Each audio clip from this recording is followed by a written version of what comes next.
Hi, I'm Hilary from Frame of Mind Coaching, and I am here today with Kim Addis, president and founder of Frame of Mind Coaching. Hey, Kim. Good morning. How's it going today? Going great. Good, good. So today we are going to talk about the difference between leadership and management. And we have a two-part question today from one of our listeners that I'm going to read for you. All right. So question number one is, how is leadership different from management? So let's just start there and then I could move into the second part. Well, it's a funny question, right? Because there's in a way it's a loaded question, right? Mm-hmm. Because what you're saying is, just by the terms themselves, is that managers manage something. Right. Yeah. What is it that they're managing is really the question. And can some managers be leaders? So when we think about management and leadership, we often think that there's like this scale, right? Well, leaders are up here and managers are over here. I think I want to think about it a little bit differently, that managers who have the title of management can also be leaders. So what is the fundamental difference in terms of roles and the way we look at those differences? Leaders manage themselves. Managers manage others. Got it. Okay. Or at least they attempt to manage others. And so what we want to do is help all leaders, whether they have the title or the role of manager, to actually manage themselves first before they attempt to manage anybody else. And why is that?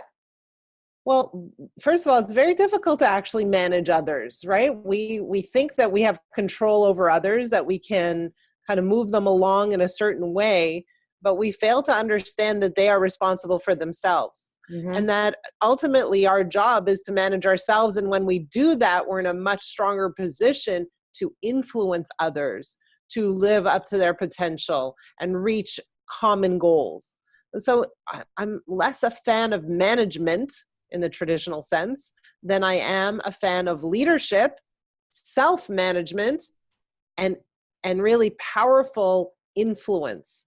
And I don't mean influence in a negative, manipulative manner, but when I see you in a positive light, and when I show you the vision that we're going for, and when I chart a path towards a very specific goal, my position, my point of influence is much stronger than when I try to manage you.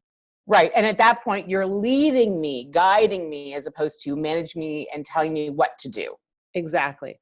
The other point is that a lot of times management is akin to a little bit of micromanagement, or, really monitoring your behaviors and what it is that you're doing. And so what I want to do when I train leaders, when I teach leaders how to coach effectively, I want to say, we work so hard on behavior management or behavioral change. Mm-hmm. And when we do that, maybe we make some small gains, but they're typically short-lived and they're not transferable to other areas. So what I want to do is teach leaders not to focus so much on behaviors, but to help leaders focus on the thinking of their team members and help them line up those members, their thinking, with the actual goal of the organization. And when the thinking is lined up with the goal, behaviors naturally follow. So management feels a lot like, this control of behavior. And I want to always step back from that and say, look, we're not looking to control behavior. We're really trying to examine what a person thinks, what a person believes, and make sure their thinking and their beliefs are in line with the goals of the organization. And when they are not, that's when you see behaviors that are reflective of that lack of alignment. Okay, awesome. That makes a lot of sense. So good segue to the second part of the question, which is, what are the essential qualities a great leader should have? Qualities or skills? Okay, so for me, we've been working with leaders for years and years and years at Frame of Mind Coaching. We've been doing this for 15 years, focusing exclusively on leaders. But I've been doing this for much longer than that. I would say that I've been focused on leadership for perhaps the past 30, 35 years of my life, even ever since I was a teenager in high school. focused on leadership and studying leadership and part of leadership in schools. And so leadership is definitely not only my sweet spot, but my area of focus. Okay.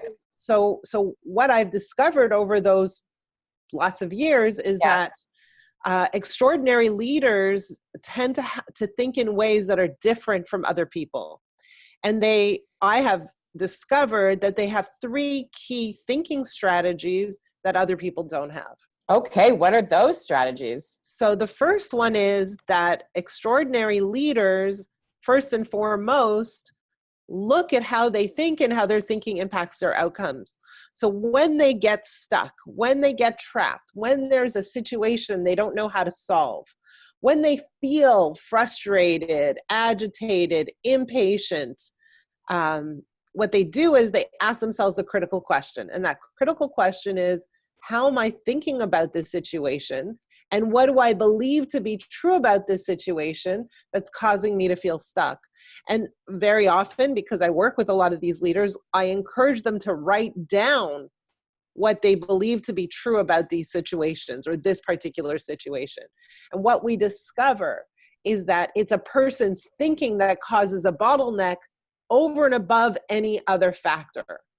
Right? So when a leader can literally examine their thinking and identify the beliefs that are standing in the way of them moving past this problem, then we make massive progress. So again, number 1 is, what do I believe to be true about this situation or problem that's causing me to feel stuck? So extraordinary leaders look at their beliefs and challenge their beliefs. Right. Number 2 is that extraordinary leaders think about resources very differently than the rest of us. So what do? They have a belief that any resource is accessible to them. There is no shortage of talent. There is no shortage of money. There is no shortage of any resource out there in the world. There's no shortage. And they also believe that these resources are accessible to them. The only question they need to ask is, what resource am I looking for? And I don't ever feel like I can't access that resource, that it's for somebody else, or that it's not entitled to me. Right? So they feel like they can access any resource at all, and there's no limitation to what they can access, and there's nothing tying their hands behind their backs. They never say, I can't afford it. They never say, I can't do it. It's not for me. It's for other people. They never say, I'm not smart enough, talented enough. I can't have access to this important person. They never think that way. Would you say that these leaders, because they kind of think outside the box in terms of resources, that they are inspired to come up with new resources, or they just get different ideas for new resources than the average manager or leader? So they believe that any resource is accessible to them, and they are resourceful. In other words, they say, well, instead of, no, I can't do that, or no, that's not accessible to me, the question becomes, well, how can I do that? What resource can I tap into? Who can help me? Who can I ask? I'm not in this alone. So we see extraordinary leaders tap into the expertise of other skilled individuals. And never let payment or money become a deterrent in their ability to tap into that expertise. So a lot of extraordinary leaders hire lawyers, accountants, coaches, people who can help them. They never believe that they have to be the expert at everything. They never believe that they have to do it all themselves. They understand that they have a skill set and a strong suit, and they follow that path, and they allow other people to step in and help them when they are not strong. Right. Got that. Yeah. But the key is that they, when they feel stuck, right? When they feel stuck, for example, with regards to a resource, they go back to item number 1.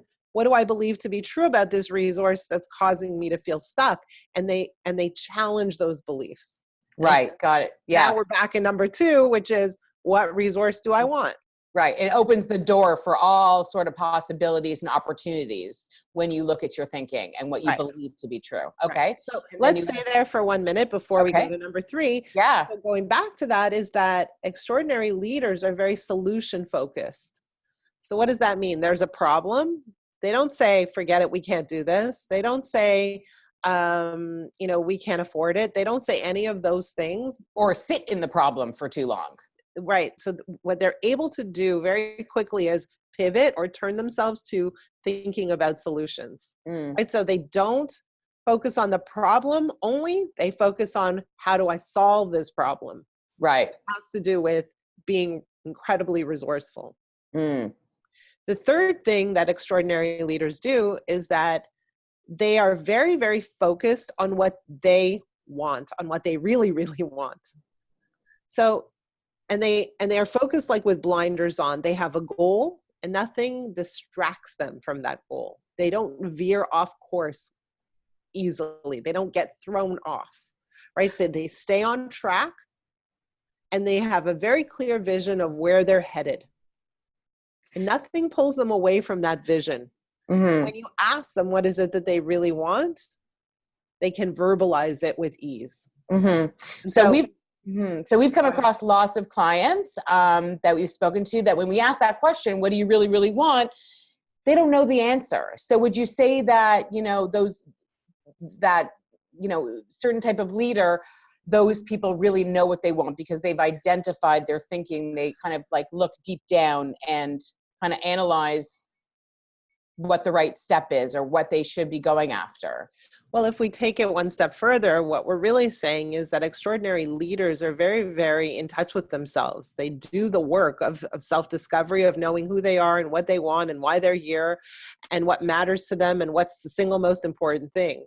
And so if you see leaders at the top of their game, top of their game, they go to sleep early, they eat well, they exercise, they take care of their bodies so that their minds can do the work that their minds need to do, right? Like you see top of the line leaders really engaging in a great deal of self-care.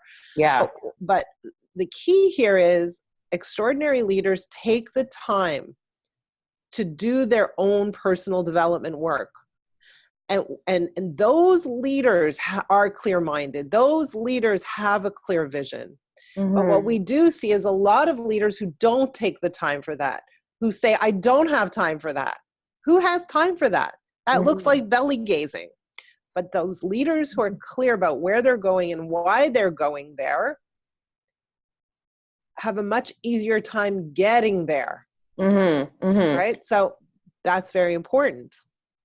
So in the Frame of Mind coaching one-on-one, the leadership coaching, do you teach leadership skills? Of course. On top of the... Yeah. So what I want to say is that before we teach leadership skills, right, before we look at the behaviors of leadership, what we do is we look at leadership thinking. Right. So leadership skills follow from leadership thinking.